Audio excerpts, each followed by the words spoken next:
ইবাদত একমাত্র আপনারই করি, সাহায্য একমাত্র আপনার কাছেই চাই। মাওলা বলেন, হাদা বাইনি ওয়া বাইনা আবদিহি, এটি আমি এবং আমার বান্দার মধ্যে 50-50। এভাবে কথাবার্তা চলতে থাকে। কার সাথে কথা হয়? আল্লাহ। যাদের কান আছে শুনতে পায়, কানটাকে নষ্ট করে ফেলার কারণে অনেক সময় শুনতে পাই না। মাওলা পাক কখনো কখনো কারো কারো কান খুলে দেন, তখন তারা শুনতে পায় উত্তর আসতেছে। বলছিলাম ভালোবাসা দ্বিতীয় ধাপে উত্তীর্ণ হলে কথা বলতে ভালো লাগে, মাবুদ দিলেন নামাজ। ভালোবাসা যখন তৃতীয় ধাপে যায় তখন খরচ করতে ভালো লাগে, মাবুদ দিয়ে দিলেন যাকাত। 2.5% তো খরচ করা ম্যান্ডেটরি, বাকি 97.5% থেকেও আমার বান্দাদের জন্য খরচ করো। ধনীদের জন্য বাধ্যতামূলক, গরিবদের জন্য অপশনাল।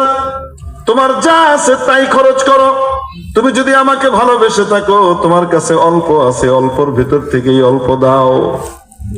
একটা খুরমা খেজুরও যদি তোমার কাছে থাকে, শুকনা খেজুর থাকে, সেটাই দাও। একটাই খুরমা খেজুর আছে আর নাই, কিছু অংশ ছেড়ে দান করে দাও, কিছু খাও। দাও দাও, কারণ এটা আমার সাথে তোমার ভালোবাসার পরিচয়, প্রমাণ।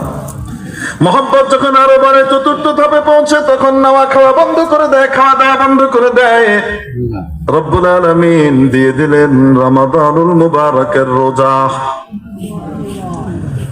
ভালোবাসার চতুর্থ ধাপ, অনেক হায়ার গ্রেডের ভালোবাসা যখন হয়, তখন বান্দা রোজা রাখতে পারে।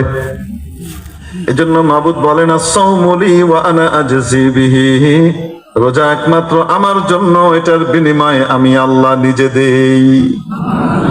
এটার বিনিময়ে আমি আল্লাহ নিজে দিব। যে যাকে ভালোবাসে তার খারাপটাও তার কাছে ভালো লাগে, ঠিক না?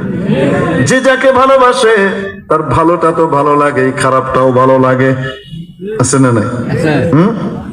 ভালোবাসে এক বেডিরে, ইন্ডিয়া গিয়ে পালায় চলে গেছে, বয়ে রয়েছে, কোনো মতে যান বাঁচায় গেছে গা।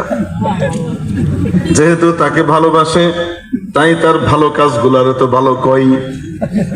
আরে সব কি খারাপ কাজ করছে? কিছু ভালো কাজ করছে না? পদ্মা ব্রিজ বানাইছে, এটা বানাইছে, রাস্তা বানাইছে, এটা করছে, সেটা করছে, কত কিছু করছে না? শতভাগ বিদ্যুৎ দিচ্ছে, যদিও চুরামের মাধ্যমে, তারপর এটা ভালো কাজ তো করছে। ভালো যেটা করছে সেটারও ভালো কয়। মাত্র 20-22 দিনের ভিতরে 1,500-এর বেশি মানুষকে শুধু কুরসিটা রক্ষার জন্য